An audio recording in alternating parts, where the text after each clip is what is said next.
নমস্কার বন্ধুরা, আজ আমি পড়ে শোনাব শীর্ষেন্দু মুখোপাধ্যায়ের লেখা গল্প কথা। তোমাকে আমার অনেক কথা বলার আছে টুপু। কথা প্রায় টুপুকে বলার জন্য যাই কুশল, বলা হয় না। কি করে হবে, টুপু যে বড্ড ব্যস্ত। কুশল কলকাতায় এসেছে 4 বছর। একটা বেসরকারি ইঞ্জিনিয়ারিং শেখানোর স্কুল থেকে সে লেদ মেশিনের কাজ শিখেছিল। তার বেশি আর কি করার ছিল তার। গাঁয়ে তার বাবা মারা গেছে, কিন্তু চাষবাসের জমি আর অল্প অল্প কিছু জীবন বীমার টাকা পেয়েছিল। তাও ভাগিদার অনেক। বিধবা মা আছে, এক দাদা আর এক ভাই আছে, ছোট একটা বোনও। দাদা চাষবাসও দেখে, সেই থেকেই সংসার চলে। কুশল কলকাতায় এসেছিল ভাগ্যের অন্বেষণে। তেমন কিছু হয়নি তার, তবে মাথাটা পরিষ্কার বলে সে মেশিনের কাজ খুব তাড়াতাড়ি শিখে নেয়। কিন্তু কাজ পাবে কোথায়? মূলধনও নেই যে ব্যবসা করবে। সে ইঞ্জিনিয়ারিং স্কুলের মালিক সুধীরচন্দ্র তখন তাকে ডেকে বলে, তোমার তো বেশ পাকা মাথা, কাজ না পেলে আমার এখানে শেখাতে লেগে যাও বাপু, হাত খরচ পাবে, থাকার জায়গাও দেব।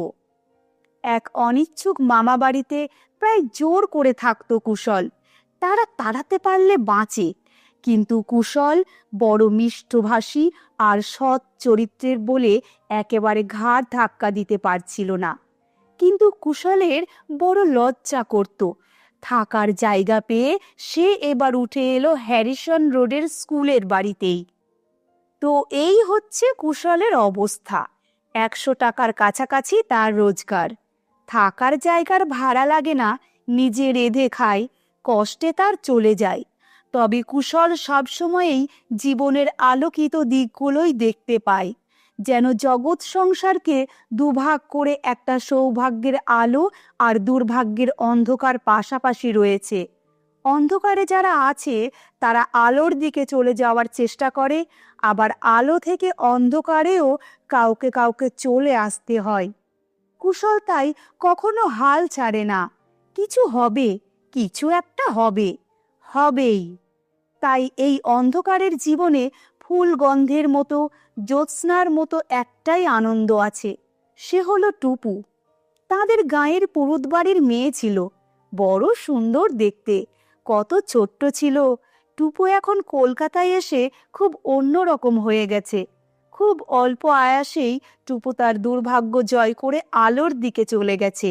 সিনেমার অভিনেত্রী হিসেবে তার খুব নাম ডাক, তার অনেক ভক্ত, অনেক চাহিদা। কুশলের তাতে কিছু যায় আসে না। সে মাঝে মাঝে টুপুদের হিন্দুস্থান রোডের বাড়িতে যায়। টুপুর মা আছে, বাবা আছে, একটা ভাইও আছে। তারা এখন সব বড় লোকের মতো থাকে। ছোট্ট বাগান ঘেরা 3 তলা বাড়ি, গেটে দারোয়ান, শিকলে বাঁধা কুকুর, হুট করে ঢোকা যায় না। তবু কুশল ঠিকই ঢোকে, তার আটকায় না।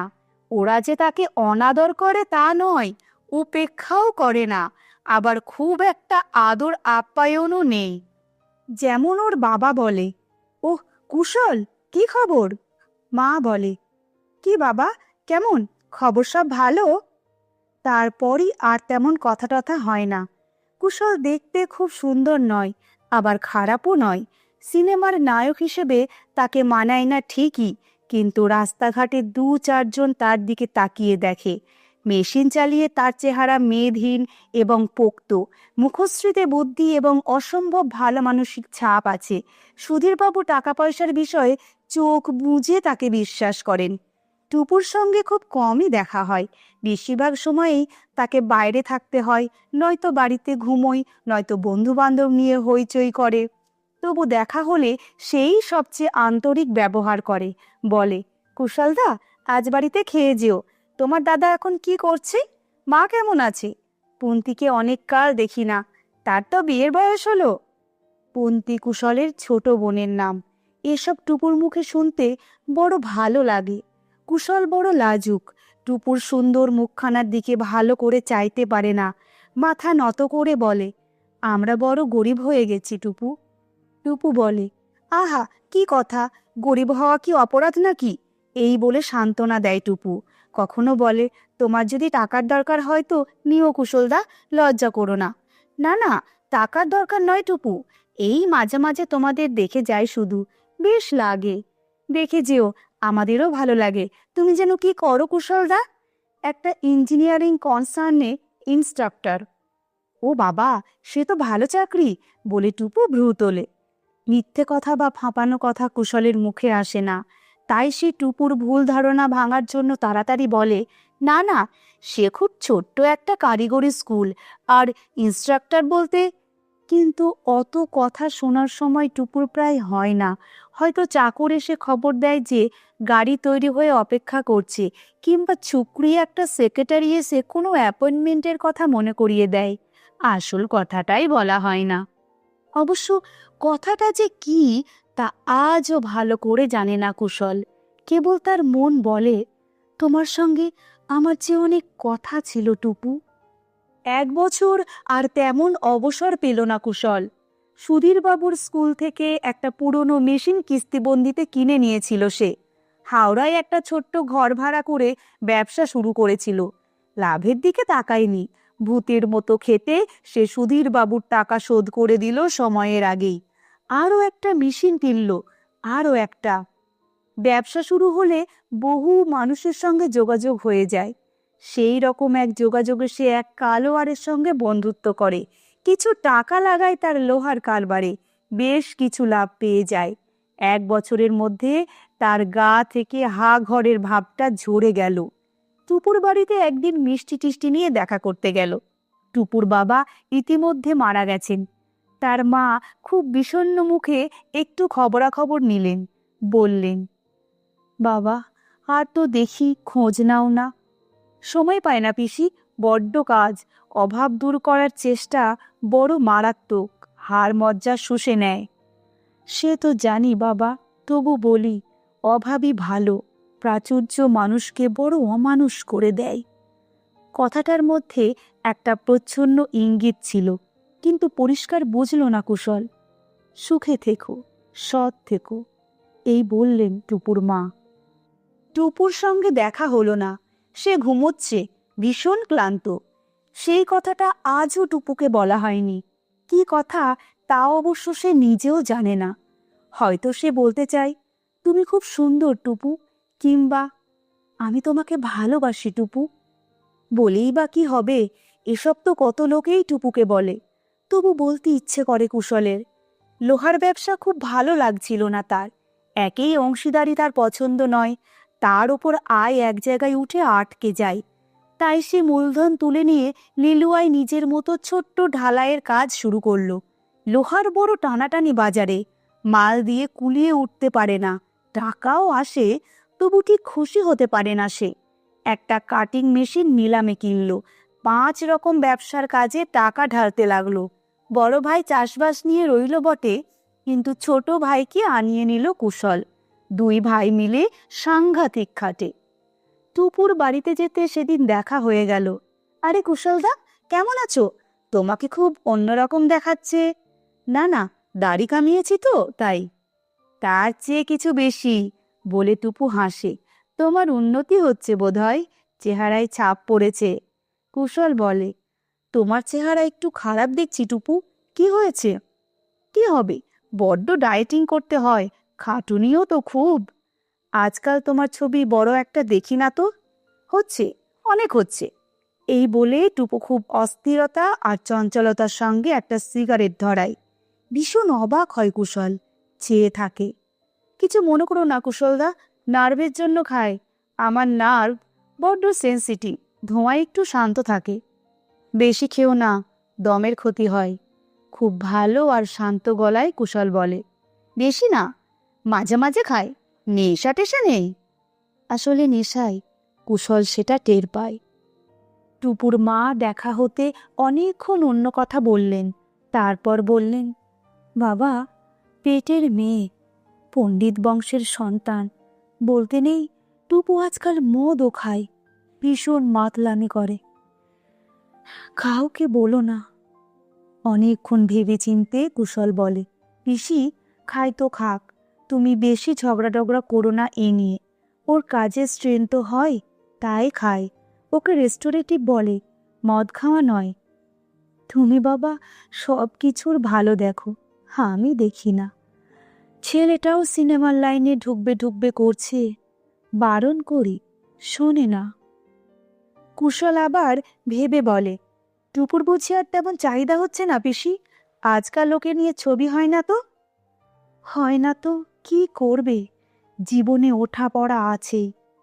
আমি বলি, এবার ভালো আর সৎ দেখে পাত্র খুঁজে বিয়ে করে ফেলুক। সিনেমার নোটিশ আজ ঢের হলো, ওদের বামুন পণ্ডিতের বংশের রক্তে কি ওসব সয়? ভাবতে ভাবতে কুশল চলে আসে। স্কুলে থাকতে কবিতা পড়েছিল, সন্ন্যাসী উপগুপ্তের সঙ্গে বাসব দত্তার প্রেম হয়েছিল বুঝি। তো টুপুর সঙ্গে একদিন কি তার সেরকমই হবে? হতেও পারে। 3 বছরের মাথায় কুশল দেখল তার অনেক টাকা, শুধু হয়েছে নয়, আসছেও। ঢালাইয়ের কারখানার জায়গা বদল হয়েছে, ছোট্ট কিন্তু বেশ ভালো একটা ফাউন্ড্রি খুলে ফেলেছে 2 ভাই। দেশের বাড়ি মস্ত বড় করে করেছে, পুকুর কাটা হয়েছে, চাষের জমিও কিনেছে অনেক। দাদা সেসব দেখাশোনা করছে। কাজের সুবিধের জন্য একটা গাড়ি কিনে ফেলেছে কুশল। সেই গাড়িতে একদিন গেল টুপুর বাড়ি। টুপু সব দেখে বলল, কুশলদা তুমি সত্যিই উন্নতি করেছো। আরে না না, কোম্পানির গাড়ি। ওই হলো, কোম্পানি তো তোমারই। কুশল লজ্জা পায়, বড়লোকই দেখাতে তো সে আসে না। সে আসে টুপুকে একটা কথা বলবে বলে, আজও বলা হয়নি। টুপু একজন প্রডিউসারকে বিয়ে করল। কুশল খবর পায় এক পত্রিকায়, গিয়ে দেখে মা খুশি নয়। বললেন, দোজবো রে বাবা, আগের বউকে বিদেয় করেছে, তা টুপুকেই কি রাখবে? বড় ভয় করে। বড়লোকি বিয়ে আমার পছন্দ নয়। বিয়ে ওরা করে না, আসলে বিয়ে হয় মধ্যবিত্ত পরিবারে। পিসি বলেছিল অদ্ভুত, ওরা হানিমুন করতে জাপান না কোথায় গিয়েছিল। ঠিক 3 মাস বাদে ফিরে এসেই টুপু তার বরকে ডিভোর্স করে। খবর পেয়ে ছুটে গেল কুশল। কি হলো টুপু, বিয়ে ভেঙে দিলে? দিলাম, ওর হৃদয় নেই। আগে জানতে না? জানতাম, তবু ঢুকে দেখলাম আছে কি না। ঢুকতে গেলে কেন টুপু? শরীরটা খামোকা এঁটো করলে? মুখ ফসকে কথাগুলো বেরিয়ে গেল। কুশল জিভ কাটল, কিন্তু টুপু রাগ করল না, খুব অন্যমনস্ক হয়ে বলল, ঠিক বলেছ, এঁটো হয়ে এলাম, তবে অনেক টাকা পেয়েছি। কুশল বলল, ভালো, টাকাগুলো রেখো, অসময়ে টাকা মানুষকে খুব দেখে। টুপু এই প্রথম কাঁদল কুশলের সামনে। বলল, টাকা আর নাম আমাকে ছেড়ে চলে যাচ্ছে কুশলদা। তুমি তো উন্নতি করেছ, আমি যদি কখনো রাস্তার ভিখিরি হয়ে যাই তো কিছু ভিক্ষে দিও। ছি টুপু, ও কথা বলো না, টাকা রেখো, আর দরকার হলে নিও আমার কাছ থেকে, লজ্জা করো না। বড় লজ্জা কুশলদা, বড় লজ্জা। আলোর পৃথিবী এগিয়ে আসছে। কুশল বুঝতে পারে সে নিজে সৌভাগ্যের আলোর চৌকাঠে পা রেখেছে, কিন্তু টুপুর সঙ্গে সেখানে দেখা হওয়ার নয়। কারণ টুপু আলোর জগৎ থেকে নির্বাসিত হয়ে চলে আসছে দুর্ভাগ্যের অন্ধকার জগতে। সেও সেই যাত্রাপথে অন্ধকারের চৌকাঠে পা রেখেছে। ঠিক এই সীমানায় তাদের প্রথম পরস্পরের দিকে তাকিয়ে থাকা। আজও বলতে পারল না কুশল, কিন্তু মন বলল, তোমার সঙ্গে আমার যে খুব গোপন একটা কথা আছে টুপু। আজকাল কুশলের সময় বড় কম। কলকাতার ব্রাবরন রোডে তার নতুন শোরুম আর সেলস অফিস চালু হলো। তার ওপর আবার জাপানি একটা কোম্পানির সঙ্গে কোলাবরেশনে চাষের যন্ত্র লাঙল তৈরি করবে বলে সে গেল জাপান। ওই পথে দূরপ্রাচ্যের সব দেশ দেখে এলো। কারখানা খোলার জায়গায় পেল কলকাতার কাছেই। বড্ড পরিশ্রম গেল কদিন। বয়সও তো প্রায় 37-38 হয়ে গেল। এখন শরীর না হোক, মনটা বড় ক্লান্ত হয়ে পড়ে। মা বিয়ের তাগাদা দেয়, কুশল রাজি হয় না। ছোট বোনের বিয়ে দিল বড় লোকের বাড়িতে। সেই বিয়েটা আসলে একটা অলিখিত চুক্তি। আত্মীয়তার সূত্রে যাদের পেল, তারা সমাজের ওপর তলার ভালো সব যোগাযোগের মধ্যমণি। এইসব বুদ্ধি এখন খুব মাথায় খেলে কুশলে। কিন্তু তবু ক্লান্তি তো ছাড়ে না। যোধপুরের প্রকাণ্ড বাড়িতে ফিরে যখন কখনো অবসর কাটাই, তখন বড় একা আর ক্লান্ত লাগে। মেয়ের স্পর্শ জীবনে বড় দরকার। মেয়েরা হলো পুরুষের বিশ্রাম, একটু সৌন্দর্য, আশ্রয়। কিন্তু বিয়ে করবে কি করে কুশল? সেই কথাটা যে আজও টুপুকে বলা হয়নি। তাই সে ছোট ভাইয়ের বিয়ে দিয়ে দিল। অনেকদিন ধরেই এক সরকারি হর্তাকর্তা তার মেয়েকে কুশলের ঘরে দেওয়ার জন্য অস্থির। কুশল তাকে তাই বিমুখ করল না, নিজে বিয়ে না করে ভাইয়ের সঙ্গে বিয়ে দিয়ে দিল। আজও বড় লাজুক কুশল, এখনো যতদূর সম্ভব সৎ এবং সৎ চরিত্র। এখনো তার চেহারায় তীক্ষ্ণ বুদ্ধি ও অসম্ভব ভালো মানুষের ছাপ রয়ে গেছে। খুব সকালবেলায় একদিন একটা পুরনো গাড়িতে টুপু এসে তার বাড়ির সামনে নামলো। খুবই কুণ্ঠিত আর লজ্জিত ভঙ্গিতে এলো ভিতরে। বলল, তুমি কি ভীষণ বড়লোক হয়ে গেছো, কি করে হলে? লজ্জিত কুশল বলে, শোনো টুপু, ওসব কথা বলো না। মেয়েরা টাকা পয়সার কথা বললে আমার ভালো লাগে না। টুপু শ্বাস ফেলে বলে, আমার খবর জানো? জানি টুপু, তুমি আজকাল একদম কন্ট্রাক্ট পাচ্ছ না। খবর নিয়ে জেনেছি তুমি অনেক টাকা চাও বলে কেউ তোমাকে ছবিতে নেয় না। তার উপর তুমি শুটিংয়ে যাও না ঠিক মতো। টুপু শ্বাস ফেলে বলে, আরও আছে, আমি নাকি নতুন নায়কদের মাথা চিবিয়ে খাচ্ছি। প্রায় নাকি ইউনিট থেকে তাদের কাউকে নিয়ে ইচ্ছে মতো চলে যায় ফুর্তি করতে। এসব শোনোনি? শুনেছি। বোগাস, এর কিছুই সত্যি নয় কুশলদা। এখন আমি ঘর থেকে মোটেই বেরোই না, অন্ধকারে ঘরে বসে কাঁদি। কেন কাঁদো টুপু? তোমার দুঃখ কি? বোঝো না, মানুষ যখন গুরুত্ব হারায়, যখন নিজের ধর্ম থেকে, ভিত থেকে নড়ে যায়, তখন যে দুঃখ তার তুলনা নেই। বাজে কথা টুপু, তুমি গরিব বামুনের মেয়ে। তোমার ধর্ম বলো, ভিত বলো, গুরুত্ব বলো, তার কিছুই তো তুমি পাওনি। যা পেয়েছিলে, যে অর্থ, যশ ও গুরুত্ব, তা তোমার পাওনা জিনিস ছিল না। একটু ভেবে দেখো। তবে কি আমার পাওনা ছিল? কুশল ভেবে বলে, বোধহয় ভালোবাসার মানুষের জন্য কষ্ট করার তৃপ্তি মানুষের সবচেয়ে বড় পাওনা। ও বাবা, তুমি খুব কথা শিখেছ আজকাল। শিখবেই, বড়লোক হয়েছে তো, বড়লোকদের সব কথা বলবার অধিকার আছে। কুশল যন্ত্রণায় কাতর স্বরে বলল, না টুপু, আমাকে বড়লোক বলো না। আমি চেষ্টা করেছি মাত্র। চেষ্টাই মানুষের জীবন। বিষয়ের পরিবর্তনে মনের পরিবর্তন কি সবার হয়? আমিও তো বুঝি না কুশলদা। আমি বলতে এসেছি, আমি একটা ছবি প্রডিউস করব, টাকা দাও। শেষবার একটা চেষ্টা করে দেখি। দেব, কুশল বিনা দ্বিধায় বলল। উপগুপ্ত আর বাসবদত্তার কবিতাটার শেষে যা ছিল তাই বুঝি ঘনিয়ে আসে। ছবিটা একদম চলল না, কুশল জানত। তাই টাকাটাকে খরচের খাতায় ধরে রেখেছিল। প্রেস শোতে তার পাশেই বসেছিল টুপু। বলল, চলবে না। না গো কুশলদা। কুশল খুব দুঃখিত মনে মৃদুস্বরে বলল, বোধহয় না। কেন কুশলদা? আমি তো আমার সর্বস্ব দিয়ে অভিনয় করেছি। গল্পটাও ভালো ছিল, সবই চেষ্টা করেছি। কুশল তেমনি মৃদুস্বরে বলল, টুপু, কেন এত করলে? এর চেয়ে অনেক কম কষ্টে সুখী হওয়া যেত জীবনে। বাড়ি বিক্রি করে দিয়ে টুপু একটা অ্যাপার্টমেন্টে থাকে এখন, একা একা। মা আর ভাই আলাদা থাকে। তাদের সঙ্গে বনিবনা হয় না টুপুর। তার সেই অ্যাপার্টমেন্টে বিরাট পার্টি দিয়েছে টুপু তার জন্মদিনে। কুশলকেও নিমন্ত্রণ করেছে। কুশল সময় পায় না, তবু সময় করে গেল পার্টিতে। গিয়ে দেখে ফ্ল্যাটটা একদম ফাঁকা। রাশি রাশি খাবার সাজানো টেবিলে, ঘর দোরে প্রচুর আলো, সাজগোজ। তবু কেউ নেই। এমনকি একটা বুড়ি ঝি ছাড়া অন্য কাজের লোকও নেই। টুপু একটা সাদা খোলের তাঁতের শাড়ি পরে এলো চুলে জানলার ধারে বই পড়ছে। মুখটা ম্লান, কিন্তু প্রসাধনহীন বলে তার সেই কৈশোরের কমনীয়তাটুকু ফুটে আছে।